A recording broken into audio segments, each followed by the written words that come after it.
అమ్మా భవానీ లోకాల నేలే ఓంకార రూపమమ్మా, తల్లి నీ మహిమల్ని చూపవమ్మా.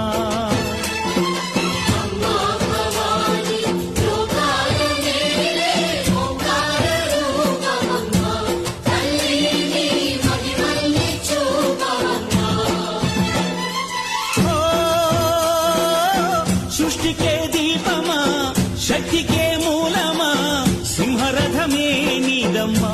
అమ్మ దుర్గమ్మ భక్తులను దీవించుమా.